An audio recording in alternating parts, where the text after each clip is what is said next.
জোরে বলেন, বাড়িওয়ালা পালায় না চোর পালায়? আমরা এই দেশের জনগণ, আমরা দেশেই আছি, শুধুমাত্র ভারতীয় রাজাকারেরা দেশ ছেড়ে ভারতে গিয়ে আশ্রয় নিয়েছে। এজন্য বলেছি বাড়িওয়ালা পালায় না। কে পালায়?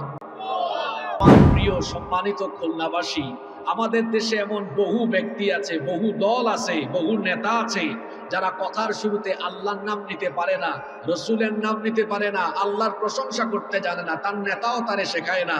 কেউ যদি বলে তখন মৌলবাদী বা জঙ্গিবাদীর গন্ধ খুঁজে। যে দল করলে পরে বক্তব্যের শুরুতে নেতার গুণগান আগে গাইতে হয়, আল্লাহর প্রশংসা এবং রসুলের প্রশংসা করা যায় না, সেই দল করা কোনো মুসলমানের জন্য জায়েজ নয়। প্রশংসা হবে কার? বক্তব্য মাইক পাইলেই শুরু করবে আমার নেতা, আমার আস্থার শেষ ঠিকানা, আমার অভিভাবক, আমার অনুপ্রেরণা, ইত্যাদি ইত্যাদি ইত্যাদি ইত্যাদি। হায় রে হায়, 2 মিনিট 3 মিনিট চলে যায় তার নেতার গুলামি করতে করতে, পা চাটা গুলামি করে করে বক্তব্য দিতে দিতে। তুমি যে নেতার গুলামি করো আর তার চামচামি করো, তোমার নেতা কিন্তু সুযোগ বুঝে তোমারে রেখে দেশ ছেড়ে পালিয়ে চলে যাবে। সুতরাং আত্মসম্মান বোধ বাড়াতে হবে। বিশেষ করে আমি জেনজি, আমার তরুণ যুবক ভাইদেরকে বলবো, আপনাদের এই তারুণ্য, এই যৌবনকে অনেক ব্যক্তি তাদের ক্ষমতার স্বার্থে আপনাদেরকে ব্যবহার করতে চায়। এই সুযোগ দিবেন না। এই তারুণ্য আর যৌবন কোন নেতার চামচামি করার জন্য দেওয়া হয় নাই। এই তারুণ্য আর যৌবনের শক্তি দেওয়া হয়েছে আল্লাহর কোরআনের পথে খরচ করবার জন্য। আল্লাহ আমাদেরকে বুঝার তৌফিক দান করুন। পৃথিবী না জানো, আমি তো জানি, আমি কি পাপ করেছি, হায় আমার পাপের করলে বিচার, বাঁচার আমার নাই উপায়, দয়াময় প্রভু মাফ করো আমায়, মাফ করো আমায়। বলেন আমিন। আল্লাহর রাসূল বলেছেন, ওই ব্যক্তির উপর লানত, ওই ব্যক্তি ধ্বংস হোক। প্লেটটাকে খাবারের উপযোগী বানাতে হলে আগে প্লেটটাকে ধুয়ে পরিষ্কার করতে হয়। আল্লাহ তাআলার কাছ থেকে রমজান মাসে রহমত পেতে হলে, বরকত পেতে হলে, ক্ষমা পেতে হলে আগে নিজের গুনাহকে ধুয়ে মুছে নিজেকে আগে সাফ বানাতে হবে, পরিষ্কার বানাতে হবে। এখন প্লেট পরিষ্কার করি আমরা পানি দিয়ে, তারপরে যে ভীম সাবান দিয়ে, তাই না? কিন্তু আমরা আমাদেরকে পরিষ্কার বানাবো কি দিয়ে? হ্যাঁ না, নেকামল তো করবেন পরে, আগে তো নিজেকে পরিষ্কার বানাতে হবে। এই তো মাশাআল্লাহ, গুড।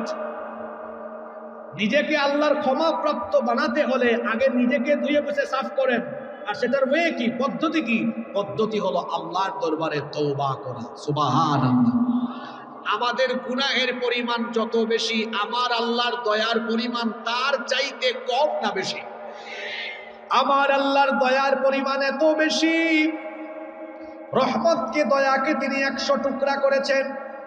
100 টুকরা করে মাত্র 1 টুকরা তিনি গোটা সৃষ্টি জগতের সবাইকে ভাগ করে দিয়েছেন। আমরা সবাই মিলে, গোটা সৃষ্টি জগৎ মিলে সবাই মিলে পাইছি কয় টুকরা? আসতে বলবেন না, জোরে বলেন কয় টুকরা?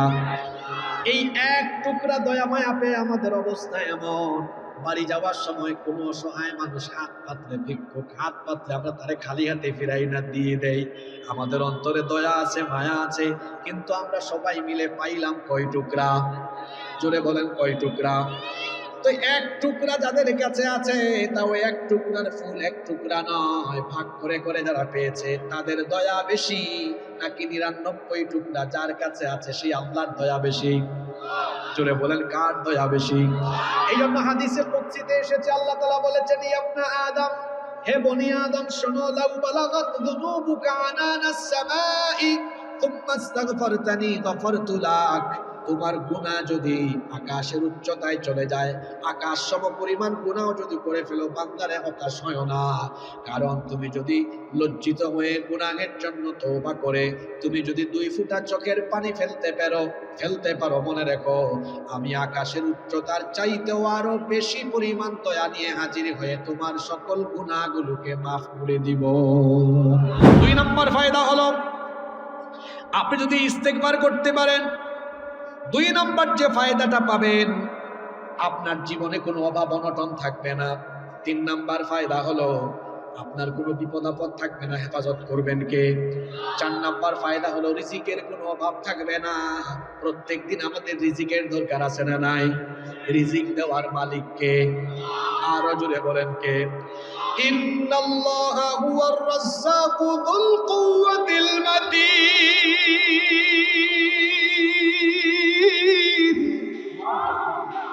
মানুষকে রিজিক দেন কে? ইস্তেগফার করেন। এক হাদিসের ভেতরে 3টা ফজিলতের কথা বলা হয়েছে। আল্লাহর নবী বলেছেন, মাল্লাজিনাল ইস্তেগফার, যে ব্যক্তি ইস্তেগফারের সাথে লেগে থাকবে, জাআলাল্লাহু মিন কুল্লি দিকিন মাখরাজা, আল্লাহ ওই ব্যক্তিকে সকল বিপদ আপদ সংকীর্ণতা থেকে হেফাজত করবেন। বিপদ আপদ থেকে উদ্ধার করার মালিককে? আল্লাহর নবী বলেছেন, যারা ইস্তেগফার করবে এদের কোনো বিপদ আপদ হবে না, আল্লাহ বাঁচায়া দিবেন। এরপরে ইস্তেগফারের ফজিলত হলো, নবীজি বলেছেন, ওয়া মিন কুল্লি হাম্মিন ফারাজা, আমাদের প্রত্যেকের জীবনে টেনশন দুশ্চিন্তা কম হোক বেশি হোক আছে না নাই? আল্লাহর নবী বলেছেন, ডেইলি যারা ইস্তেগফার করবে এদের জীবনে কোনো পেরেশানি থাকবে না, টেনশন থাকবে না, দুশ্চিন্তা থাকবে না, হৃদয়টাকে প্রশান্তি দিয়ে ভরে দিবেন কে? এরপরে আল্লাহর নবী বলেছেন, ওয়া মিন হাইতু রাযাকাহু লা ইয়াহতাসিব, এই ব্যক্তি ধারণাও করবে না, কল্পনাও করবে না, এমন জায়গা থেকে তার রিজিকের ব্যবস্থা যিনি করে দিবেন তিনি কে? আপনারা কি কথা মনোযোগ দিয়ে শুনতেছেন? এ পর্যন্ত ইস্তেগফারের কয়টা ফায়দার কথা বললাম? জোরে বলেন কয়টা? 4টা। 1 নম্বর, সব গুনাহ মাফ করে দিবেন কে? 2 নম্বর, বিপদ আপদ থেকে হেফাজত করবেন কে? 3 নম্বর, দুশ্চিন্তা দূর করে দিবেন কে? 4 নম্বর, রিজিকের কোনো অভাব হবে না, রিজিক দিবেন কে? রিজিকের টেনশন কেন করেন? মাঝে মাঝে সফর করবেন, একটু ডানে বামে উপরে নিচে তাকাবেন, আল্লাহর অস্তিত্ব আর আল্লাহর কুদরত আপনি উপলব্ধি করতে পারবেন। দেখবেন সকালবেলা ভোরবেলা ফজরের নামাজের পরে হাঁটতে বের হবেন, দেখবেন আকাশে অনেক পাখি উড়ে। এই যে ছোট্ট পাখিটা সকালবেলা ভোরবেলা তার খাঁচা থেকে বের হয়ে গেল, খাবারের নেশায় তার পেটটা খালি থাকে, খাবারের নেশায় সে তার খাঁচা থেকে বের হয়ে উড়াল মারলো, ডানা ঝাপটালো, ঝাপটায়া আকাশের পানে উঠতে থাকলো। সে কি জানে নাকি তার রিজিক তার জন্য কোথায় আছে? খালি পেটে যখন পাখিটা বের হলো, সন্ধ্যাবেলায় যখন বাসায় ব্যাক করে, একটা পাখিও না খায়া ফিরে না। এই পাখিগুলাকে যিনি খাবার খাওয়ায়া পেট ভরায়া বাসায় ফিরায়া দেন তিনি কে? এই যে সাগর মহাসাগরে এত মাছ আছে, এগুলারে খাওয়ান কে? রিজিকের টেনশন করবেন না, কারণ রিজিকের মালিক হলেন আল্লাহ। রিজিক পাবেন আল্লাহর দেওয়া তরিকা মতো চললে, নবীর দেওয়া তরিকা মতো চললে রিজিকের কোনো অভাব হবে না। কার রিজিক কখন কোনখানে কেউ সেটা জানে? আগামীকাল দুপুরবেলা আপনি ভাবছেন বাসায় ভাত খাবেন, এমনও হতে পারে কালকে দুপুরবেলা এমন বিপদ পড়বে ঢাকায় গিয়ে লাঞ্চ করা লাগতে পারে। সুতরাং রিজিকের টেনশন করবেন না, ইস্তেগফারের সাথে লেগে থাকেন। 4টা ফায়দার কথা বললাম। 1 নম্বরে আমলনামায় কোনো গুনাহ থাকবে না, মাফ করে দিবেন কে? 2 নম্বর, আপনার কোনো বিপদ আপদ থাকবে না, হেফাজত করবেন কে? 3 নম্বরে, সকল অশান্তি দুশ্চিন্তা দূর করে হৃদয়ে যিনি প্রশান্তি দিবেন তিনি কে? 4 নম্বর হলো আপনাকে অবিরত ধারায় অবিরাম ধারায় যিনি রিজিক দিবেন তিনি কে? আমার একটা ঘটনা এখন মনে পড়ছে, ঘটনাটা কি বলবো? এই প্যাসেঞ্জার খেয়াল করে দেখলো, এই বুজুর্গ ব্যক্তি কিছুক্ষণ পর পর খালি করে আস্তাগফিরুল্লাহ, আস্তাগফিরুল্লাহ, আস্তাগফিরুল্লাহ বলেন, আস্তাগফিরুল্লাহ। এই ব্যক্তি জিজ্ঞেস করলো, আচ্ছা মুহতারাম, আপনি কিছুক্ষণ পর পর খালি ইস্তেগফার করেন কেন, আস্তাগফিরুল্লাহ করেন কেন? আল্লাহর এই বান্দা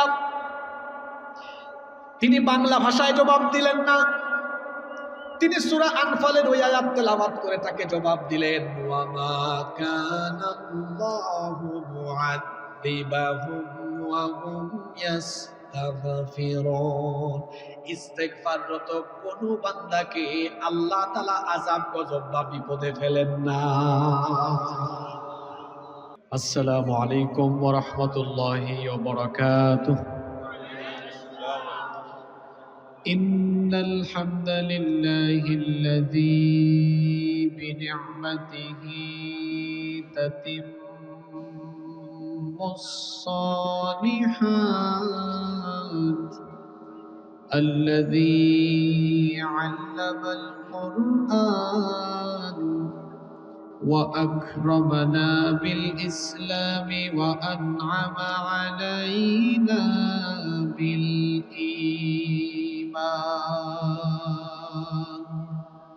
نستغفره ونتوب إليه وأشهد أن لا إله إلا الله وحده لا شريك له وأشهد أن سيدنا وسندنا وحبيبنا وطبيبنا وطبيب أرواحنا محمدا عبد الله ورسوله أرسله بالحق بشيرا ونذيرا وداعيا إلى الله بإذنه وسراجا وقمرا منيرا أما بعد فقد قال الله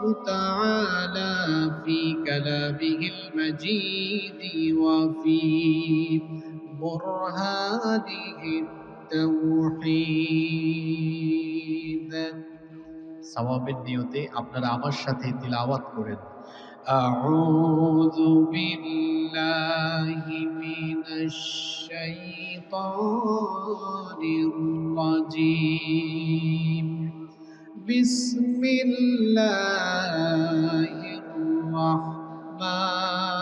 রাহমানির রাহিম إن الله وملائكته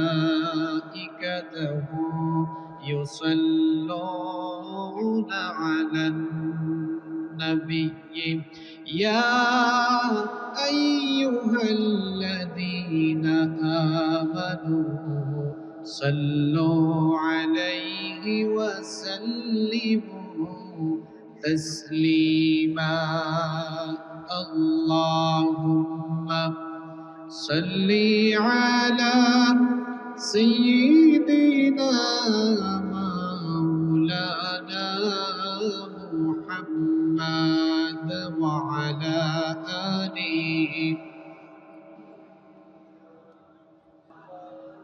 বাংলাদেশের ঐতিহ্যবাহী খুলনা জেলার ফুলতলা উপজেলায় অবস্থিত দামোদর উত্তরপাড়া ইসলামী পাঠাগার ও সমাজ কল্যাণ পরিষদের উদ্যোগে আয়োজিত 2 দিন ব্যাপী 16তম বার্ষিক তাফসিরুল কোরআন মাহফিলের আজকের সমাপনী রজনীর সমাপনী অধিবেশনের মুহতারাম শ্রদ্ধাভাজন সভাপতি, বিশিষ্ট চিকিৎসক, আপনাদের ফুলতলার কৃতি সন্তান, আপনাদের গৌরব, আপনাদের রত্ন, খুলনা মেডিকেল কলেজ হাসপাতালের সম্মানিত সহকারী পরিচালক, আমার শ্রদ্ধাভাজন বড় ভাই, আপনাদের সকলের প্রিয় এবং ভালোবাসার মানুষ জনাব ডাক্তার মোহাম্মদ মিজানুর রহমান, হাইয়াহুল্লাহ ওয়া আতালাল্লাহু উমরাহ ওয়া বারাকাল্লাহু ফি হায়াতিহি ওয়া নাফাআল্লাহু বিহিল উম্মাহ ওয়া জাআলাহুল্লাহু মিনাল ইবাদিল মুখলিসিন। আমরা সবাই বলি আমিন।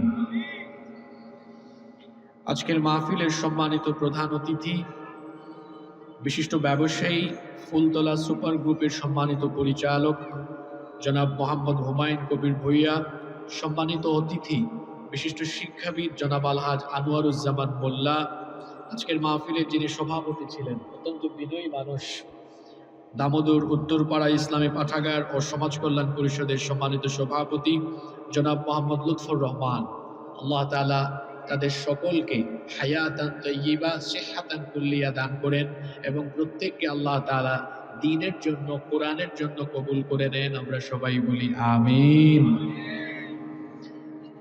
মঞ্চে উপস্থিত এই এলাকার গণ্যমান্য এবং বিশিষ্ট ব্যক্তিবর্গ, উপস্থিত ফুলতলা বাজারের সম্মানিত ব্যবসায়ী ভাইয়েরা, উপস্থিত বিভিন্ন রাজনৈতিক দলের সম্মানিত নেতৃবৃন্দ, সামাজিক নেতৃবৃন্দ, আমার সামনে বসা যাদেরকে নিয়ে আজকের এই আয়োজন, আমার বাবার বয়সী সম্মানিত মুরব্বিয়ানে ইদাম, যুগে যুগে আল্লাহর জমিনে আল্লাহর দ্বীন প্রতিষ্ঠায় যারা অগ্রসেনানীর ভূমিকা পালন করেছেন, আমার কলিজার টুকরা প্রিয় যুবক, তরুণ এবং ছাত্র ভাইয়েরা, পর্দার আড়াল থেকে শ্রবণরতা শ্রদ্ধেয়া মা এবং বোনেরা, উপস্থিত মিডিয়ার প্রিয় কর্মী এবং সাংবাদিক ভাইয়েরা, আমার প্রিয় ফুলতলা খুলনাবাসী, আপনারা সবাই কেমন আছেন? আমাদের সবাইকে সুস্থতার সাথে বাঁচিয়ে রেখে আজকের এই সুন্দর, বরকতময় এবং নান্দনিক এই আয়োজনে আমাদেরকে সামিল হওয়ার তৌফিক যিনি দান করেছেন, গলার আওয়াজ বড় করে সবাই বলেন তো তিনি কে? সেই মহান রবের জন্য হৃদয়ের সবটুকু ভালোবাসা, আবেগ, অনুভূতিকে উজাড় করে দিয়ে খুশি মনে প্রাণবন্ত আওয়াজে উচ্চ কণ্ঠে কালিমাতুশ শুকর আদায় করে আমরা সকলেই পড়ছি আলহামদুলিল্লাহ। আমার সাথে সকলে পড়ুন রব্বানা লাকাল হামদ হামদান কাসীরান তাইয়িবান মুবারাকান ফীহি ইয়া রাব্বি লাকাল হামদু ওয়া লাকাশ শুকরু কামা ইয়ানবাগি লিজালালি ওয়াজহিকা ওয়া আযীমি সুলতানিকা। সবাই মহব্বতে বলুন লাকাল হামদু বিল ঈমান ওয়া লাকাল হামদু বিল ইসলাম ওয়া লাকাল হামদু বিল কুরআন। আমরা প্রশংসা করেছি কার? সবাই বলেন প্রশংসা করলাম কার? বেনিফিট হয়েছে, ফায়দা হয়েছে কার? বুঝে শুনে বলেন বেনিফিট হয়েছে কার? আমরা যদি এখানে কোনো ব্যক্তির কোনো গান গাই, কোনো মানুষের প্রশংসা করি, ফায়দা আমাদের হবে না তার হবে? কিন্তু আমরা যখন আল্লাহর জিকির করি, আল্লাহকে স্মরণ করি, আল্লাহর প্রশংসা করি, তখন এর চাইতে উত্তম সমাবেশে আল্লাহ আমাদের প্রশংসা করেন। সুবহানাল্লাহ পড়বেন না? এই মুহূর্তে আমরা এই ডাবুর মাঠে বসে আছি। আল্লাহ তাআলা আরশে আজিমে ফেরেশতাদেরকে ডেকেছেন, ডেকে বলেছেন, তোমরা তো মানুষ বানানোর সময় আমাকে নিষেধ করেছিলে যেন আমি মানুষকে সৃষ্টি না করি। তোমরা অভিযোগ করেছিলে তারা দুনিয়ায় গেলে দাঙ্গা, বিশৃঙ্খলা, ফাসাদ সৃষ্টি করবে। তোমরা বলেছিলে তারা আমার জিকির করবে না, আমার প্রশংসা করবে না, আমার আনুগত্য করবে না। ফেরেশতারা তোমাদেরকে ডেকেছি দেখানোর জন্য। তাকিয়ে দেখো ফুলতলার ডাবুর মাঠে, এখানে আমার অসংখ্য বান্দাবান্দিরা আমার গুণগান করলো। এজন্য আমি এর চাইতে আরো উত্তম সমাবেশে ফেরেশতাদের সমাবেশ ডেকে আমি আমার ফুলতলার বান্দাবান্দিদের প্রশংসা করলাম। সুবহানাল্লাহ। তাহলে আল্লাহর প্রশংসায় আমাদের ফায়দা আছে না নাই? আমরা যখন আল্লাহর প্রশংসা করি তখন আমাদের আমলনামায় নেকি দিয়ে যিনি ভরপুর করে দেন তিনি কে? আমার প্রিয় সম্মানিত খুলনাবাসী, আমাদের দেশে এমন বহু ব্যক্তি আছে, বহু দল আছে, বহু নেতা আছে যারা কথার শুরুতে আল্লাহর নাম নিতে পারে না, রসুলের নাম নিতে পারে না, আল্লাহর প্রশংসা করতে জানে না, তার নেতাও তারে শেখায় না। কেউ যদি বলে তখন মৌলবাদী বা জঙ্গিবাদীর গন্ধ খুঁজে। যে দল করলে পরে বক্তব্যের শুরুতে নেতার গুণগান আগে গাইতে হয়, আল্লাহর প্রশংসা এবং রসুলের প্রশংসা করা যায় না, সেই দল করা কোনো মুসলমানের জন্য জায়েজ নয়। প্রশংসা হবে কার? বক্তব্য মাইক পাইলেই শুরু করবে আমার নেতা, আমার আস্থার শেষ ঠিকানা, আমার অভিভাবক, আমার অনুপ্রেরণা, ইত্যাদি ইত্যাদি ইত্যাদি ইত্যাদি। হায় রে হায়, 2 মিনিট 3 মিনিট চলে যায় তার নেতার গুলামি করতে করতে, পা চাটা গুলামি করে করে বক্তব্য দিতে দিতে। তুমি যে নেতার গুলামি করো আর তার চামচামি করো, তোমার নেতা কিন্তু সুযোগ বুঝে তোমারে রেখে দেশ ছেড়ে পালিয়ে চলে যাবে। সুতরাং আত্মসম্মান বোধ বাড়াতে হবে। বিশেষ করে আমি জেনজি, আমার তরুণ যুবক ভাইদেরকে বলবো, আপনাদের এই তারুণ্য, এই যৌবনকে অনেক ব্যক্তি তাদের ক্ষমতার স্বার্থে আপনাদেরকে ব্যবহার করতে চায়। এই সুযোগ দিবেন না। এই তারুণ্য আর যৌবন কোন নেতার চামচামি করার জন্য দেওয়া হয় নাই। এই তারুণ্য আর যৌবনের শক্তি দেওয়া হয়েছে আল্লাহর কোরআনের পথে খরচ করবার জন্য। আল্লাহ আমাদেরকে বুঝার তৌফিক দান করেন। সকল কাজ আমরা শুরু করব কার নামে? সব কাজে প্রশংসা করব কার? আল্লাহ। সম্মানিত উপস্থিতি, আল্লাহর প্রশংসা আদায়ের পরে আমরা অসংখ্য অগণিত দুরুদ এবং সালাম পেশ করছি খাতামুন নবিয়্যিন, আশরাফুল আম্বিয়া ওয়াল মুরসালিন, রাহমাতুল লিল আলামিন নবিয়ুনা ওয়া সাইয়্যিদুনা ওয়া কুদওয়াতুনা মুহাম্মাদুর রাসূলুল্লাহ। সবাই বলি সাল্লাল্লাহু আলাইহি ওয়াসাল্লামের প্রতি, যাকে আল্লাহ তাআলা আমাদের হেদায়েতের জন্য প্রেরণ করেছেন। আল্লাহুম্মা সাল্লি আলাইহি আল্লাহুম্মা বারিক আলাইহি। আজকের মাহফিলে অসংখ্য মা বোনেরা এসেছেন, আপনারা অনেকে দূর দূরান্ত থেকে এসেছেন। যারা এই মাহফিলে এসেছেন, আল্লাহ সবার গুনাহ খাতা মাফ করে দাও। আমি শুনতে পেলাম 16 বছর পরে এই মাঠে আজকে কোরআনের মাহফিল আয়োজন হয়েছে। 16 বছর এই মাঠে মাহফিল আয়োজন করতে দেওয়া হয়নি। যারা কোরআনের আওয়াজকে বন্ধ করতে চেয়েছিল, আজকে তাদের এমন পরিণতি হয়েছে যে তারা চোরের মতো দেশ থেকেই পালিয়ে যেতে বাধ্য হয়েছে। আচ্ছা বলেন তো, এই এলাকায় চোর ঢুকলে এটা যদি এলাকার মানুষ টের পায়, তাহলে কি এই গ্রামের সব বাড়িওয়ালা পালায় না চোর পালায়? জোরে বলেন, বাড়িওয়ালা পালায় না চোর পালায়? আমরা এই দেশের জনগণ, আমরা দেশেই আছি, শুধুমাত্র ভারতীয় রাজাকারেরা দেশ ছেড়ে ভারতে গিয়ে আশ্রয় নিয়েছে। এজন্য বলেছি বাড়িওয়ালা পালায় না। কে পালায়? যারা কথা বলে না, এদের সাথে কি এদের কানেকশন আছে নাকি? বাড়িওয়ালা পালায় না চোর পালায়? যদি কারো কানেকশন থাকেও আমি বলবো, আপনি তাদেরকে অনুসরণ করেন, তাদের আনুগত্য করেন, এটা আপনার জন্য লজ্জার ব্যাপার। কারণ যারা আপনাকে বিপদের সময় একাকী রেখে তার নিজের সেফ এক্সিট নিয়ে চলে যায়, ও কখনো আপনার নেতা নেত্রী হতে পারে না। ও আপনার দুশমন, ও ঘন দুশমন। আপনার বুঝার ভুল আছে, আল্লাহ আপনাকে বুঝার তৌফিক দেন। বাড়িওয়ালা পালায় না, চোরই পালায়। কে পালায়? চোর পালায়। আমরা তো এই দেশের জনগণ। গত 16 বৎসর 17 বৎসর আমাদের অনেক ভাইরা মামলা হামলা জুলুম নির্যাতনে ফাঁসির কাস্টে পর্যন্ত গিয়েছেন, কিন্তু কেউ তো দেশ ছেড়ে পালিয়ে যায়নি। কেন পালাবে? এটা তার নিজের দেশ। শুধুমাত্র যারা চোরের মতো থাকে, এরাই দেশ থেকে পালিয়ে যেতে পারে। সম্মানিত খুলনাবাসী, ঘড়ির কাঁটা তো থেমে নেই, সময় চলে যাচ্ছে। এজন্য আমরা সরাসরি আল্লাহর কোরআন থেকে হেদায়াতের নিয়তে আলোচনা শুরু করব ইনশাআল্লাহ। আজকের ইন্তেজামিয়া কমিটিকে অসংখ্য ধন্যবাদ, তারা আমাকে যথাসময় উঠাইছেন।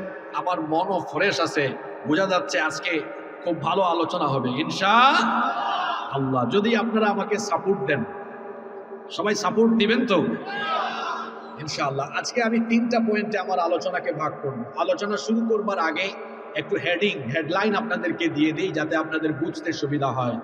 আমরা শাবান মাসের একদম শেষ প্রান্তে চলে এসেছি। আর মাত্র হাতে গোনা কয়েকদিন পরেই শুরু হচ্ছে বছরের শ্রেষ্ঠ মাস। সেই মাসটার নাম কি? রমজান মাস। এই রমাদান মাসের কিছু সম্মান আর ফজিলতের কথা প্রথম পয়েন্টে কয়েক মিনিট বলবো। দ্বিতীয় পর্যায়ে আপনি কিভাবে এই বছরের রমজানকে জীবনের শ্রেষ্ঠ রমজান হিসাবে কাটাতে পারবেন, 5টা আমল সম্পর্কে আলোচনা করব। থার্ড অ্যান্ড ফাইনালি, একেবারে শেষ পর্যায়ে আমরা আলোচনা করব রমজান এই বিশ্ববাসীকে, পৃথিবীর মানুষকে 2টা জিনিস উপহার দিয়েছে। রমজানের মাধ্যমে আল্লাহ তাআলা পৃথিবীর মানুষকে কয়টা জিনিস উপহার দিয়েছেন? এই 2টা জিনিস কি সেটা জেনে, আর এই 2টা জিনিস দেওয়ার উদ্দেশ্য কি এটা জেনে তারপর মোনাজাত করে বাড়ি যাবো ইনশাআল্লাহ। তাহলে আজকে আলোচনা হবে মোট কয়টা পয়েন্টে? জোরে বলেন, কয়টা? 1। শুরু হয়ে যাচ্ছে। যে মাসটিকে আমরা ইস্তেকবাল করতে যাচ্ছি, সেই মাসটির নাম হচ্ছে রমাদান মাস। মাসটির নাম কি? রমাদান মাস। বলেন তো, এই যে আমার হাতে কোরআন, এই কোরআনের ভেতরে কি কোনো মাসের নাম রমাদান ছাড়া অন্য কোনো মাসের নাম কি সরাসরি উল্লেখ করা হয়েছে? কথা বলেন, হয়েছে? বছরে যে 12টি মাস আছে, এই 12টি মাসের মধ্যে রমাদান ছাড়া অন্য কোনো মাসের কথা আল্লাহ তাআলা কোরআনে কারীমের ভেতরে স্পেসিফিক করে উল্লেখ করেন নাই। কিন্তু আল্লাহর কাছে এই রমাদান মাসের সম্মান, এই মাসের মর্যাদা এত বেশি, এই মাসটিকে আমাদের সাথে পরিচয় করিয়ে দেওয়ার জন্য আল্লাহ তাআলা এই মাসটির নাম সুনির্দিষ্ট করে উল্লেখ করে আমাদের সাথে এই মাসটিকে এভাবে পরিচয় করিয়ে দিলেন। শাহরু রমাদানাল্লাযী উনজিলা ফীহিল কুরআন القرآن هدى للناس وبينات من الهدى والفرقان কোরআনে কারীমের 2 নম্বর সূরা সূরাতুল বাকারা এর 185 নম্বর আয়াতে আল্লাহ তাআলা বলছেন শাহরু রমাদান আল্লাযী উনজিলা ফীহিল কুরআন রমাদান হচ্ছে সেই মাস যেই মাসে আল্লাহ তাআলা কোরআন নাযিল করেছেন হুদাল লিন-নাস যেই কিতাব হলো বিশ্ব মানবতার জন্য হেদায়াত ওয়া বাইয়িনাতিন মিনাল হুদা ওয়াল ফুরকান হেদায়াতের সুস্পষ্ট বর্ণনা এবং সত্য মিথ্যার পার্থক্যকারী হিসেবে এই কোরআন বিশ্ব মানবতার জন্য যিনি নাজিল করেছেন তিনি কে সাউন্ডটা অল্প একটু কমায় দেন ভাই তাহলে এই মাসটিকে আল্লাহ তাআলা পরিচয় করিয়ে দেওয়ার জন্য এই মাসের নাম সরাসরি কোরআনে উল্লেখ করেছেন কে আমার দিকে তাকান অমনোযোগী হবেন না রমাদান বলেন তো এই শব্দটা বাংলা না আরবি এদিক থেকে আওয়াজ হয় না বাংলা না আরবি আরবি এই শব্দের অর্থ কি রমাদান এটি রমদুন মূল ধাতু থেকে এসেছে এর বাংলা অর্থ হলো জ্বালিয়ে দেওয়া পুড়িয়ে দেওয়া ছাই করে দেওয়া রমাদান মাস আসলে কি পৃথিবীর 200 কোটি মুসলমান জ্বালাও পোড়াওয়ের কোনো কাজ করে নাকি জোরে বলেন তাহলে রমাদান কি জ্বালাতে এসেছে কি পুরাতে এসেছে সারাটি বছর আমরা শয়তানের ধোঁকায় গুনাহ করতে করতে গুনাহের সাগরে আমরা সাঁতার কাটছি গুনাহের সাগরে আমরা হাবুডুবু খাচ্ছি গুনাহ করতে করতে আমাদের অন্তরটা কলুষিত হয়ে গেল আল্লাহ তাআলা আমাদেরকে এমন একটি মাস দিলেন এই মাসে আল্লাহ তাআলা সিয়ামের কোর্স দিলেন সিয়ামের সাথে কিয়াম এগুলো যদি আল্লাহ যেভাবে চান সেভাবে যদি কোনো বান্দা আদায় করতে পারে তাহলে সিয়াম কিয়াম এবং রমাদানের এই আমল দিয়ে আল্লাহ তাআলা বান্দার আমলনামায় থাকা সকল গুনাহ মাফ করে দিয়ে গুনাহগুলোকে জ্বালিয়ে পুড়িয়ে ছাড়খাড় করে দিয়ে আমাদেরকে গুনাহ থেকে যিনি পবিত্র করে দিবেন তিনি কে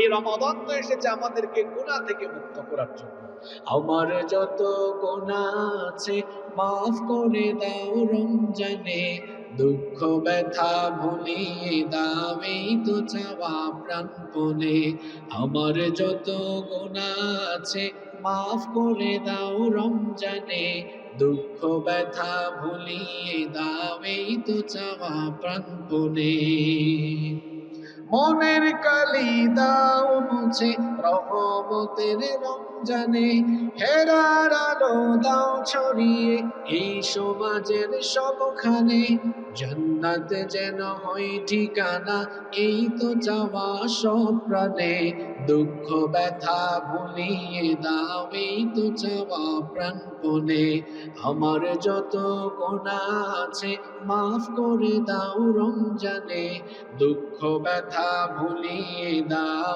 এই তো চাওয়া প্রাণপণে বলেন আমিন এই মাস এসেছে আমাদেরকে গুনাহ থেকে মুক্ত করার জন্য আল্লাহ তাআলা আমাদেরকে গুনাহ থেকে মুক্ত হওয়ার তৌফিক দেন বলেন আমিন এই মাসটির সম্মান এই মাসটির মর্যাদা আল্লাহর কাছে কত বেশি শুনেন বুখারী এবং মুসলিম শরীফের হাদিস আল্লাহর নবী বলেছেন ইদা জা রমাদান ফুতিহাত আবওয়াবুল জান্নাহ ওয়া গুল্লিকাত আবওয়াবুন নার ওয়া সুফিনাতিশ শায়াতিন আল্লাহর নবী বলেছেন যখন রমজানুল মুবারকের আগমন হয় এই মাসের সম্মানে আল্লাহ তাআলা জান্নাতে যতগুলো দুয়ার আছে জান্নাতের সকল দুয়ার খুলে দেন আর জাহান্নামের সকল দরজা আল্লাহ তাআলা বন্ধ করে দেন শুধু তাই নয় ওয়াসুফিদাতিশ শায়াতিন অভিশপ্ত শয়তানকে আল্লাহ তাআলা শৃঙ্খলিত করে রাখেন শয়তানকে রমজান মাসে বন্দী করেন যিনি গলার আওয়াজ বড় করে সবাই বলেন তো তিনি কে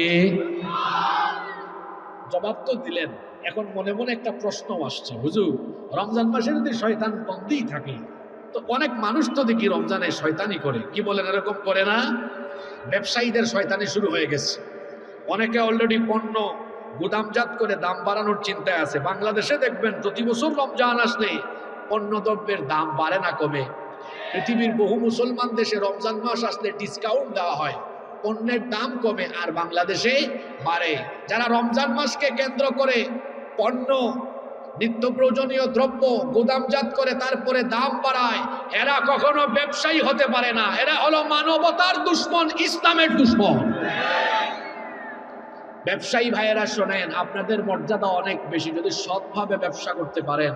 আল্লাহর রাসূল বলেছেন, আত-তাজিরুস সাদুকুল আমিনু মা'আন নাবিয়্যিনা ওয়াস-সিদ্দীকিনা ওয়াশ-শুহাদা'i ওয়াস-সালিহিন। সৎ, বিশ্বস্ত, আমানতদার ব্যবসায়ীরা কিয়ামতের দিন নবী, সিদ্দীকিন, শুহাদা এবং সালেহিনদের সাথে এক জান্নাতে অবস্থান করবে। সুবহানাল্লাহ, মুখ দিয়ে বেরোয় না। মাহফিলের ট্র্যাডিশন তো আপনারা পাল্টে দিয়েছেন। বাংলাদেশে এখন কিছু সার্কাস বক্তা বের হয়েছে। 1 ঘন্টা বক্তব্য রাখলে 20 মিনিট বলবে ঠিক কি না, ঠিক কি না। এই আম পাবলিক, তারা ঠিক বেঠিক নির্ধারণ করার কে? আপনি ঠিক বললেও কোরআনের কথা ঠিক, আপনি ঠিক না বললেও কোরআনের কথা ঠিক। এই মাহফিলের রুহানিয়ত ফিরিয়ে আনেন। ফজিলতের কথা শুনবেন, ঠিকঠাক না বলে বলবেন সুবহানাল্লাহ। আল্লাহর বরত্বের কথা শুনবেন, পড়বেন আল্লাহু আকবার। এগুলো বলবেন, আমলনামায় সওয়াব দিবেন কে? মাহফিলকে সার্কাস বানায় ফেলবেন না। আল্লাহ তাআলা আমাদেরকে দিলের কান দিয়ে শোনার তৌফিক দান করেন। তো রমজান মাসে যারা শয়তানি করে, এরা শয়তানি করে কেন? শয়তান তো বন্দী। দেখুন, শয়তান হলো 2 জাতির ভেতরে। কয় জাতির ভেতরে? শয়তানের প্রধান টার্গেট হলো মুমিন। শয়তান যাদেরকে তার আয়ত্তের ভেতরে নিতে পেরেছে, প্রথমে শয়তান তার ডেজিগনেশন দেয় যে তুই আমার মুরিদ। আর যখন এই ব্যক্তি শয়তানের গুলামি করতে করতে একেবারে পাক্কা হয়ে যায়, তখন শয়তান তার গ্রেড বাড়ায়। তখন শয়তান বলে তুই আর এখন থেকে আমার মুরিদ না, তুই আমার খলিফা, তোরে আমি খেলাফত দিলাম। আর এই শয়তান শুধুমাত্র জিনের ভেতরে নয়, এই কোরআনের শেষ সূরার ভেতরে আল্লাহ বলছেন, সওয়াবের নিয়তে আমার সাথে তিলাওয়াত করেন, আল্লাযী ইউওয়াসওয়িসু ফি সুদুরিন নাসি মিনাল জিন্নাতি ওয়ান নাস। মানুষের অন্তরে প্ররোচনা দানকারী শয়তান 2 জাতি থেকে, মিনাল জিন্নাতি, জিন থেকে, ওয়ান নাস, আর মানুষ থেকে। রমজান মাসে যে শয়তানকে বন্দী করা হয় এটা জিন শয়তান, কিন্তু শয়তান যাদেরকে ফুলতলায় তার মুরিদ বা খেলাফতি দিয়ে গিয়েছে তারা তো আর বন্দে না, তারা বাহিরে আছে। ওই মানুষরূপী শয়তানগুলা তো শয়তানি করে, কারণ শয়তান তাদেরকে দায়িত্ব দিয়ে গিয়েছে। এই মানুষরূপী শয়তান আপনি চিনবেন কেমনে? যারা মানুষ হয়েও শয়তানের কাজ আঞ্জাম দেয়, এরা হলো মানুষরূপী আস্ত একটা শয়তান। এইরকম মানুষরূপী শয়তান আমাদের খুলনায় নাই গো। কি বলেন, আছে? আছে। রমজান মাসে এই জিন শয়তান বন্দী থাকলেও মানুষরূপী শয়তানগুলা শয়তানি করে বেড়ায়। আল্লাহ তাআলা এদের কপালে হেদায়াত থাকলে হেদায়াত দেন, আর না থাকলে আল্লাহর যা ইচ্ছা তাই করেন। বলেন আমিন। রমজান মাস, এই মাসের সম্মান আল্লাহর কাছে এত বেশি। এই মাসের যখন আগমন হয়, আল্লাহ তাআলা এই মাসে নেক কাজের প্রতিদান এমন ভাবে বৃদ্ধি করে দেন। আল্লাহর নবী বলেছেন, মান তাকাররাবা ফীহি বিখাসলাতিন মিনাল খায়রি কানা কামান আদ্দা ফরিদাতান ফীমা সিওয়া। আল্লাহর নবী বলেছেন, এই মাসে, রমজানুল মুবারকের মাসে, যখন কোনো বান্দা একটা নফল আদায় করে, অন্য মাসের ফরজের সমান সওয়াব আল্লাহ আমলনামায় দান করে দেয়। শুধু তাই নয়, ওয়ামান আদ্দা ফীহি ফরিদাতান কানা কামান আদ্দা 70 ফরিদাতান ফীমা সিওয়া। আল্লাহর নবী বলেছেন, আর এই রমজান মাসে যারা একটা ফরজ আদায় করে, অন্য মাসে 70টা ফরজ আদায় করলে যে সওয়াব হয়, রমজানে এক ফরজে আল্লাহ 70 ফরজের সমান সওয়াব দান করে দেয়। নফল কিসের সমান? জোরে বলেন, নফল কিসের সমান? আর ফরজ কতটা ফরজের সমান? কোন মাসে? যাদেরকে আল্লাহ টাকা পয়সা দিয়েছেন, সামর্থ্য দিয়েছেন, রমজান মাসে আল্লাহর ঘরে চলে যান, কাবা শরীফ জিয়ারত করে আসেন, উমরা করে আসেন। কারণ আল্লাহর নবী বলেছেন, যে ব্যক্তি রমজান মাসে উমরা করলো, সে যেন আমি নবীর সাথে হজ আদায় করার সমান সওয়াব পেয়ে গেল। আবার এই মাসের মধ্যে আল্লাহ বিশেষ একটা রাত দিয়েছেন। এই রাতের এত সম্মান, এই রাতের এত মর্যাদা, এই যে আমরা যারা এখানে উপস্থিত হলাম, হাজার হাজার নরনারী, মুসলমান নারী পুরুষ, আমরা এখানে একত্রিত হলাম, কে কত বছর বাঁচবো আমরা জানি না। 80 বছর 90 বছর হায়াত পাবো কিনা আমরা জানি না। আমাদের আগে পৃথিবীতে যত নবী রাসূল এসেছেন, সেই সকল নবী রাসূল এবং তাদের উম্মতরা হায়াত পেয়েছেন আমাদের চাইতে কম না বেশি? আমাদের চাইতে বেশি। যেমন পৃথিবীর প্রথম নবী এবং প্রথম মানুষ আবুল বাশার আমাদের বাবা আদম আলাইহিস সালামকে আল্লাহ 1000 বছর হায়াত দিয়েছিলেন। আল্লাহু আকবার। আগের যুগের নবীরা 500 বছর, 600 বছর, 700 বছর দীর্ঘ সময় বেঁচে থাকতেন। তাদের উম্মতরাও 200, 300, 400, 500 বছর বাঁচতেন। একবার আল্লাহর নবীর সাহাবীরা নবীজিকে বললেন, ওগো আল্লাহর নবী, কিয়ামতের ময়দানে যখন অন্যান্য নবীর উম্মতরা হাসরের মাঠে দাঁড়াবে, তাদের সাথে আমরাও যখন দাঁড়াবো, দেখা যাবে তাদের চাইতে আমাদের আমলের পরিমাণ বেশি হয়ে যেতে পারে। নবীজি বললেন, এটা কেন বললা? তখন সাহাবীরা বললেন, এই যে তারা আমাদের চেয়ে হায়াত পেয়েছে বেশি, আমলও করেছে বেশি, কিন্তু আমরা তো হায়াত পেলাম কম, আমল করার সুযোগও পাবো কম, সুতরাং তাদের চাইতে তো আমাদের আমল বেশি, আমাদের চাইতে তাদের আমল বেশি থাকার কারণে কিয়ামতের দিন তাদের মর্যাদা আমাদের চাইতে বেশি হয়ে যেতে পারে। আল্লাহর নবী তখন বললেন, এত বেশি চিন্তিত হয় না, আল্লাহ তাআলা তোমাদেরকে হায়াত দিয়েছেন কম, কিন্তু তোমাদেরকে আল্লাহ ফ্যাসিলিটিস, সুযোগ সুবিধা দিয়েছেন অন্যান্য উম্মতদের চাইতে কম না বেশি? আল্লাহ তার নবীকে জানিয়ে দিলেন, ও নবী, আপনার উম্মতকে বলে দেন এত বেশি হতাশ যেন তারা না হয়। আমি তাদেরকে রমজানুল মুবারকের ভেতরে এমন একটা রাত দিলাম, যেই রাতে আমি কোরআন নাজিল করেছি, এই রাতটিকে আপনি আপনার উম্মতের জন্য আমি এত বেশি মর্যাদাবান বানিয়ে দিলাম। আল্লাহ নিজেই বললেন, লাইলাতুল কদরি খায়রুম মিন আলফি শাহর। এই একটা রাত হলো 1000 মাসের চাইতে উত্তম। ক্যালকুলেটরে হিসেব করবেন, 1000 মাস সমান 83 বছর 4 মাস।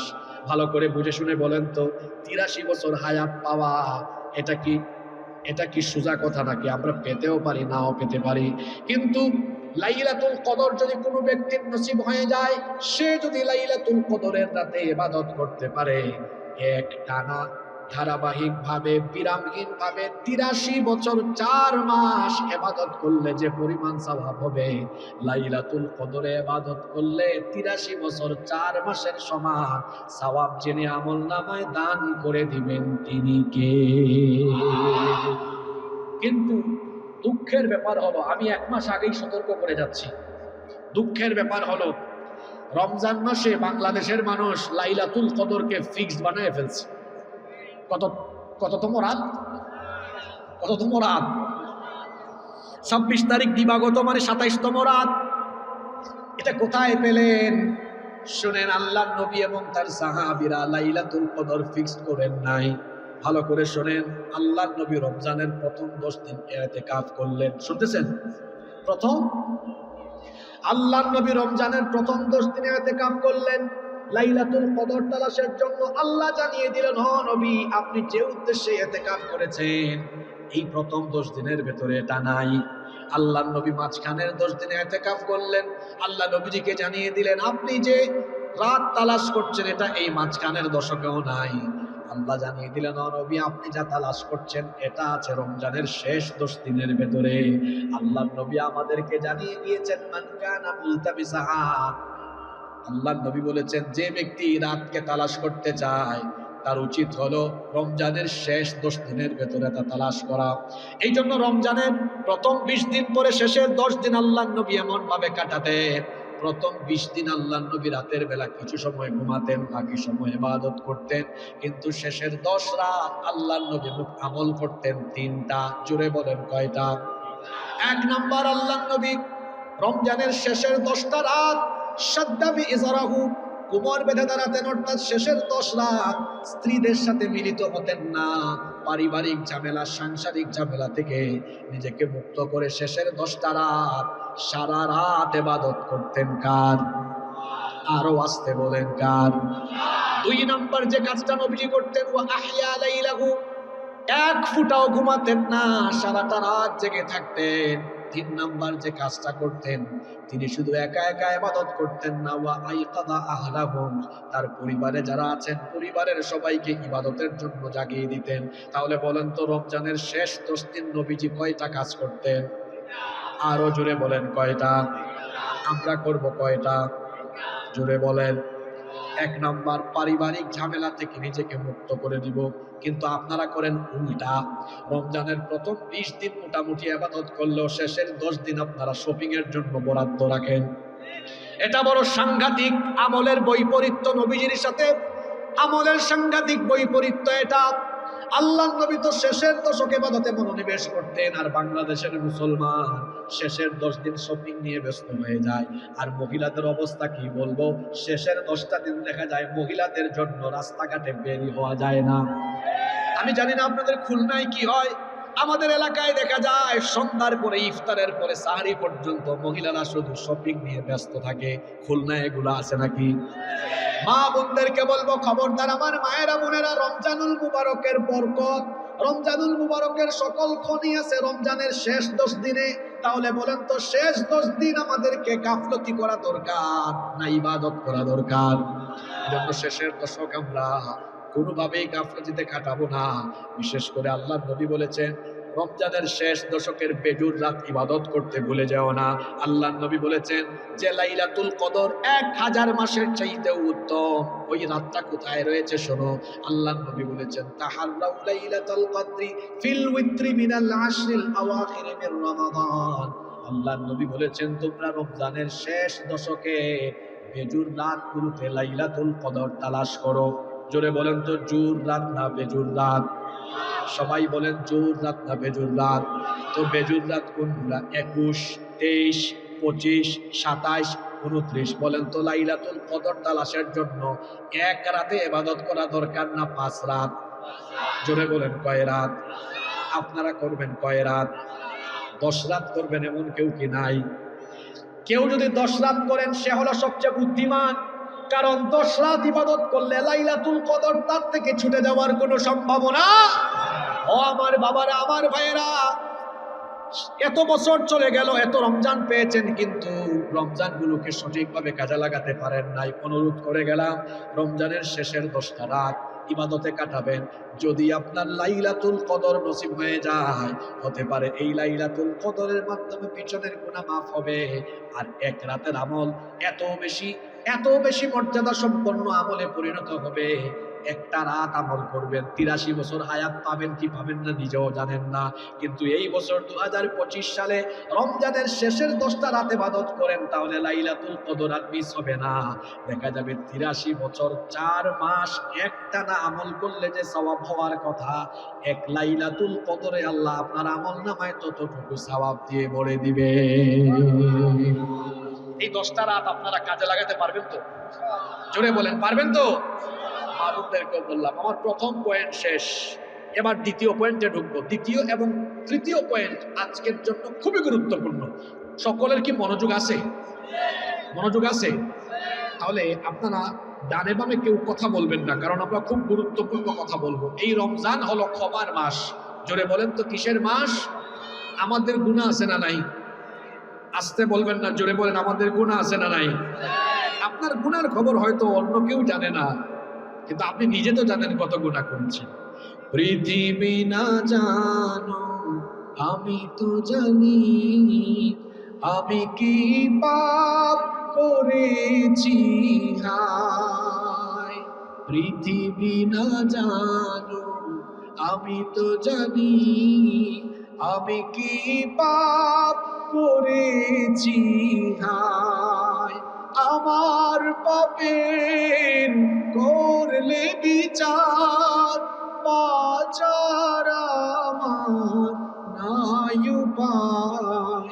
দয়াময় প্রভু মাফ করো আমায়, মাফ করো আমায়। কি একটু চক্ষু বন্ধ করে অতীতের কথা চিন্তা করেন তো, গোপন গুনাহ আছে না নাই? জেনে না জেনে কত যে আমি করেছি পাপ, কতবার যে করেছি তাওবা, কতবার অনুতাপ। দুদিনে আমার সব ভুলে আমি মজে গেছি দুনিয়ায়। করো আমায়। আমার পাপের নাই সীমানাই, তুমি মেহেরবান, তুমি রহিম, তুমি রহমান, তুমি দয়াবান। আমায় তুমি করো গো মাফ, এই গুনাহগার এই শুধু চাই, মাফ করো আমায়। পৃথিবী না জানো আমি তো জানি, আমি কি পাপ করেছি হায়। আমার পাপের করলে বিচার, বাঁচার আমার নাই উপায়। দয়াময় প্রভু মাফ করো আমায়, মাফ করো আমায়। বলেন আমিন। আল্লাহর রাসূল বলেছেন ওই ব্যক্তির উপর লানত, ওই ব্যক্তি ধ্বংস হোক। কোন ব্যক্তি? আদরাকা আলাইহি রমাদান, দাখালা আলাইহি রমাদান ফালাম ইউগফার লাহু। যেই ব্যক্তির জীবনে রমজান মাস প্রবেশ করলো আর রমজান পেয়েও যেই ব্যক্তি আল্লাহর কাছ থেকে ক্ষমা প্রাপ্ত হতে পারল না, সেই ব্যক্তির উপর লানত, সেই ব্যক্তি ধ্বংস হোক। আমার সম্মানিত খুলনার বাবারা, ভাইয়েরা, মায়েরা, বোনেরা, আমরা কি লানত প্রাপ্ত ধ্বংসপ্রাপ্ত মানুষদের কাতারে সামিল হতে চাই? যেভাবে আপনারা আওয়াজ দিচ্ছেন মনে হচ্ছে কেউ কেউ চায়, খায়েশ জাগছে খুব। আমরা কি লানত প্রাপ্ত ধ্বংসপ্রাপ্ত বান্দাদের কাতারে সামিল হতে চাই? জোরে বলেন চাই, জোরে বলেন চাই। আল্লাহ আপনি সাক্ষী থাকেন, আমরা কেউ লানত প্রাপ্তদের কাতারে সামিল হতে চাই না। তোমার রহমত প্রাপ্ত বান্দাদের কাতারে আমাদেরকে সামিল করো। আরো আসতে বলেন আমিন। তাহলে রমজান মাসে ক্ষমা পেতে হলে আমি আপনাদেরকে অনেকগুলো আমল থেকে বিশেষ 5টা আমল শিখিয়ে দেওয়া যাব। এই 5টা আমলের মাধ্যমে আমার মনে হয় আপনারা বিগত সময়ের তুলনায় এই রমজানকে অত্যন্ত ইফেক্টিভ ওয়েতে এবং প্রাণবন্তভাবে কাটাতে পারবেন এবং ক্ষমাও হাসিল করে ফেলতে পারবেন ইনশাআল্লাহ। বেশি কথা না, যে বুঝে তারে অল্প কথাই বোঝানো যায়, যে বুঝে না, যে বুঝে তারে এক কথাই বোঝানো যায়, যে বুঝে না তারে 100 কথায়ও বোঝানো যায় না। আমরা কম কথা বলবো। আমাদের দেশে হবে সেই ছেলে কবে কথায় না বড় হয়ে কাজে বড় হবে। কথা বলবো কম, কাজ করব বেশি। কয়টা আমল? মা বোনরাও খেয়াল করবেন। কয়টা? 1। আচ্ছা, আপনারা যখন রাতের খাবার খেয়ে এসেছেন বা গিয়ে খাবেন, খাবারের শুরুতে খাবারের প্লেট আপনারা কি করেন বলেন না? ধুয়ে নেন না? ধৌত করেন। খাবারের প্লেট ধুয়ে নেওয়ার পরে খাবার খান। তাহলে খাবার খাওয়ার জন্য প্লেটকে খাবারের উপযোগী বানাতে হলে আগে প্লেটকে কি করতে হয়? জোরে বলেন, সুন্দর করে শোনেন। প্লেটটাকে খাবারের উপযোগী বানাতে হলে আগে প্লেটটাকে ধুয়ে পরিষ্কার করতে হয়। আল্লাহ তাআলার কাছ থেকে রমজান মাসে রহমত পেতে হলে, বরকত পেতে হলে, ক্ষমা পেতে হলে আগে নিজের গুনাহকে ধুয়ে মুছে নিজেকে আগে সাফ বানাতে হবে, পরিষ্কার বানাতে হবে। এখন প্লেট পরিষ্কার করি আমরা পানি দিয়ে, তারপরে যে ভীম সাবান দিয়ে, তাই না? কিন্তু আমরা আমাদেরকে পরিষ্কার বানাবো কি দিয়ে? হ্যাঁ না, নেকামল তো করবেন পরে, আগে তো নিজেকে পরিষ্কার বানাতে হবে। এই তো মাশাআল্লাহ, গুড। নিজেকে আল্লাহর ক্ষমা প্রাপ্ত বানাতে হলে আগে নিজেকে ধুয়ে মুছে সাফ করেন। আর সেটার ওয়ে কি, পদ্ধতি কি? পদ্ধতি হলো আল্লাহর দরবারে তওবা করা। সুবহানাল্লাহ। আমাদের গুনাহের পরিমাণ যত বেশি, আমার আল্লাহর দয়ার পরিমাণ তার চাইতে কম না বেশি? আমার আল্লাহর দয়ার পরিমাণ এত বেশি, রহমতকে, দয়াকে তিনি 100 টুকরা করেছেন।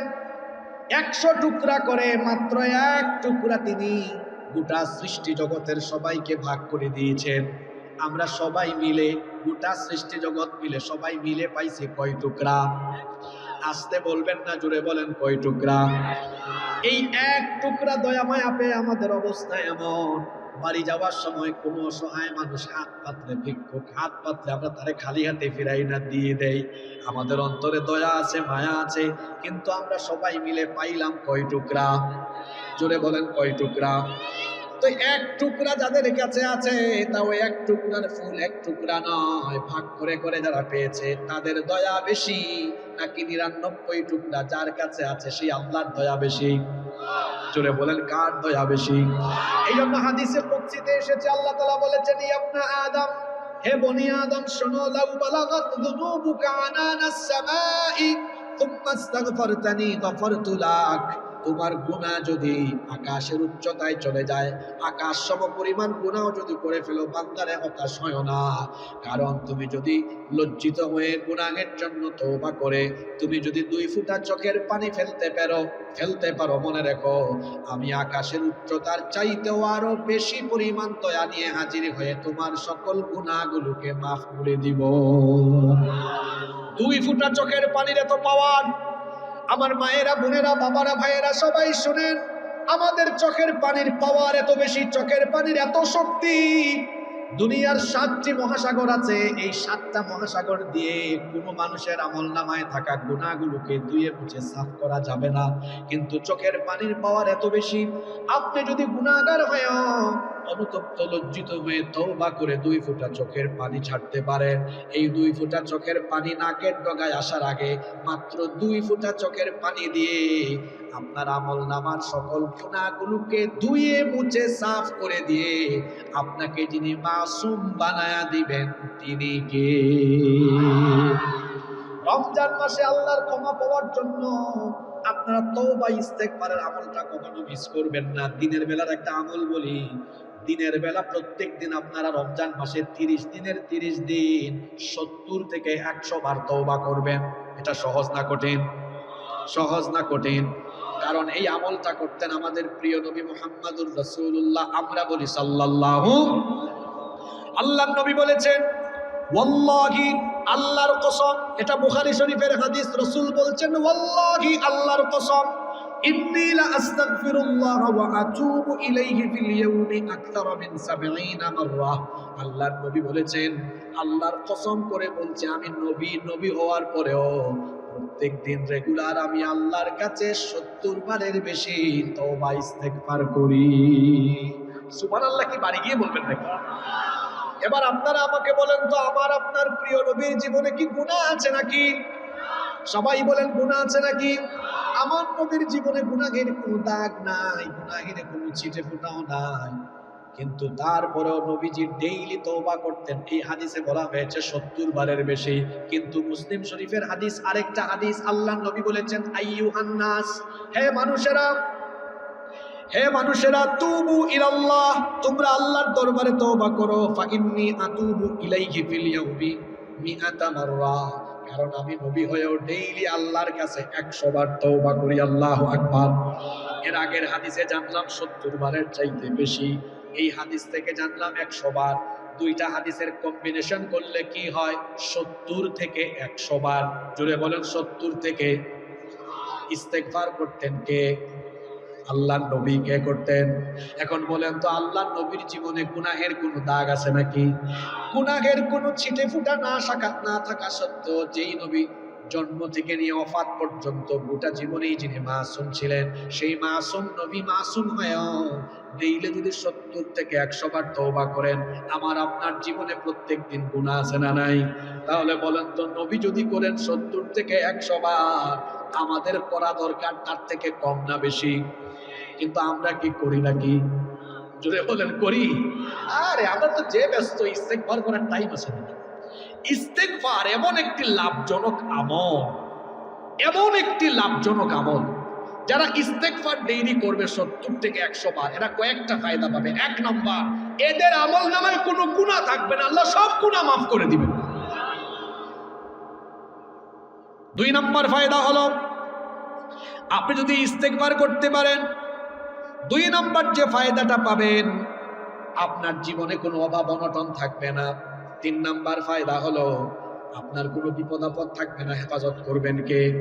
4 নাম্বার ফায়দা হলো রিজিকের কোনো অভাব থাকবে না। প্রত্যেকদিন আমাদের রিজিকের দরকার আছে না নাই? রিজিক দেওয়ার মালিক কে? আরো জোরে বলেন কে? ইন্নাল্লাহা হুয়ার রাজ্জাকু যুল কুওয়াতিল মাতিন।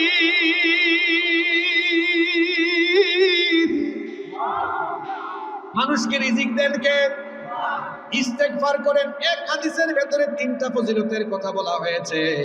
আল্লাহর নবী বলেছেন, মাল্লাজিনাল ইস্তেগফার, যে ব্যক্তি ইস্তেগফারের সাথে লেগে থাকবে, জাআলাল্লাহু মিন কুল্লি দিকিন মাখরাজা, আল্লাহ ওই ব্যক্তিকে সকল বিপদ আপদ সংকীর্ণতা থেকে হেফাজত করবেন।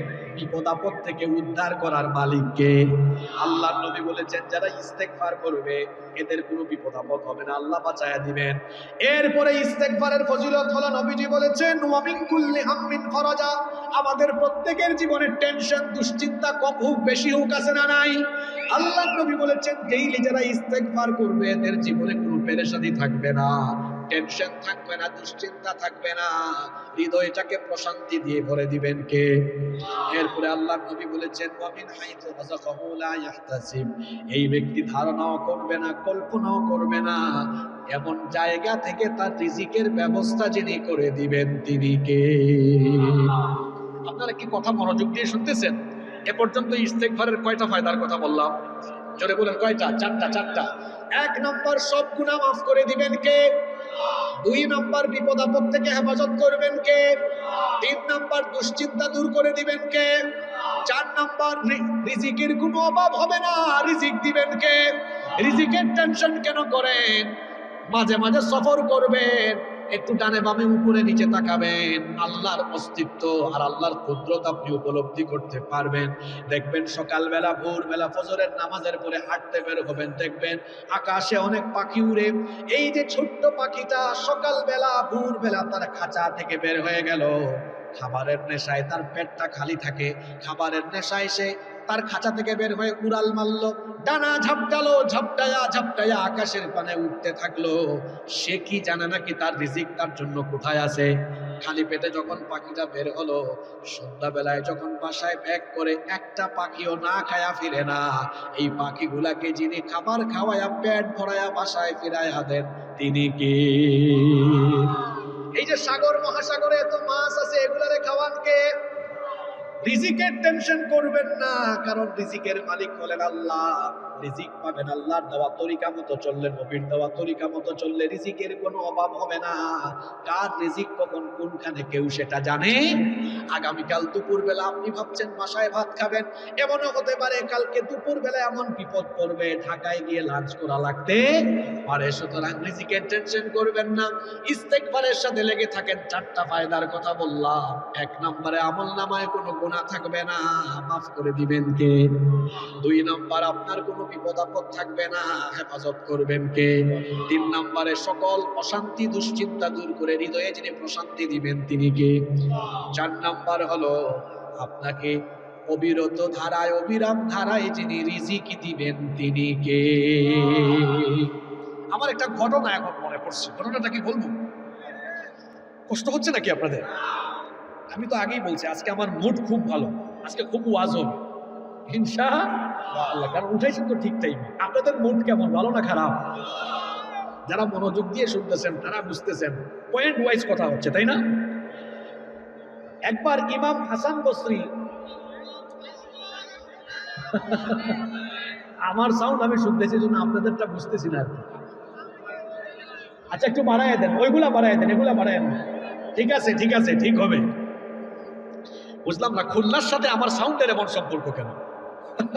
গত বছরও রেল স্টেশনে বিরাট বড় মাহফিল, এই সাউন্ডের জন্য মাহফিলটা সমস্যা হয়ে গেল।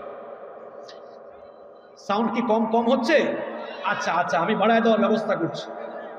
ঠিক আছে, মাশাআল্লাহ, আলহামদুলিল্লাহ। পড়েন। একটা ঘটনা বলতেছি, ঘটনা বলবো। ইমাম হাসান বসরি রহমতুল্লাহি আলাইহি, নাম শুনছেন না আপনারা? ইমাম হাসান বসরি রহমতুল্লাহি আলাইহির কাছে একবার এক ব্যক্তি এসে বলতেছে, হুজুর আমাকে একটা আমল শেখায় দেন যেন প্রতিদিন করতে পারি। তিনি বললেন, রসুলের আমল নাও, ডেইলি 70 থেকে 100 বার ইস্তেগফার করো। শুনতেছেন? কিছুক্ষণ পরে আরেক ব্যক্তি এসেছে, এসে বলতেছে আমার তো ফসলের মাঠে ফসল হচ্ছে না, আমল দেন। তিনি বললেন বেশি বেশি ইস্তেগফার করো। কিছুক্ষণ পরে আরেক ব্যক্তি আসলো, বলল আমার তো সন্তান হয় না, বিয়ে শাদী হয়েছে, একটু আমল দেন। তিনি বললেন বেশি বেশি ইস্তেগফার করে আল্লাহর কাছে আগে ক্ষমা চাও, আল্লাহ সন্তান দিবে। আচ্ছা, ওনার কাছে আসলো কয়জন ব্যক্তি? জোরে বলতে হবে, কয়জন? 3 জন।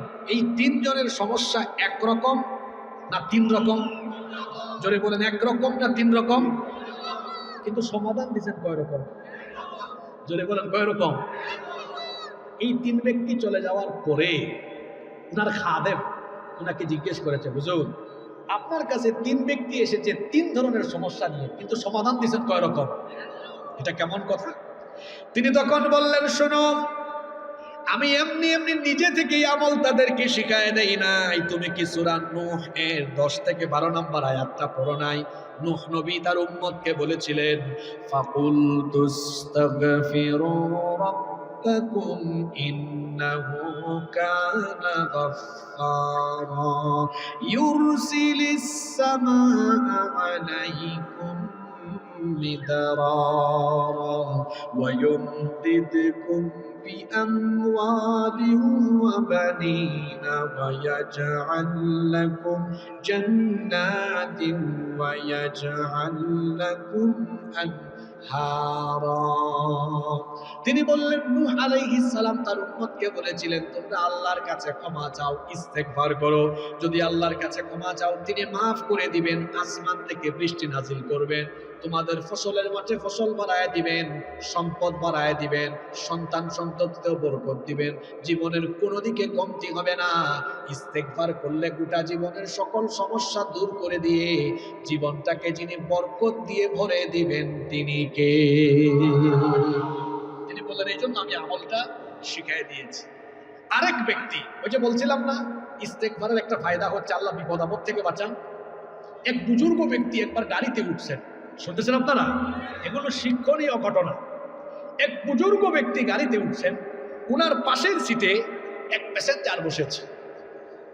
এই প্যাসেঞ্জার খেয়াল করে দেখলো এই বুজুর্গ ব্যক্তি কিছুক্ষণ পর পর খালি করে আস্তাগফিরুল্লাহ আস্তাগফিরুল্লাহ আস্তাগফিরুল্লাহ বলেন, আস্তাগফিরুল্লাহ।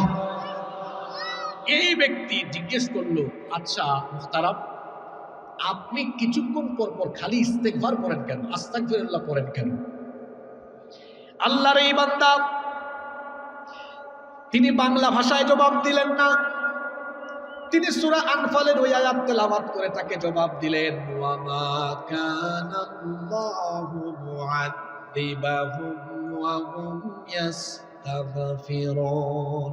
ইস্তেগফাররত কোন বান্দাকে আল্লাহ তাআলা আযাব গজব বা বিপদে ফেলেন না।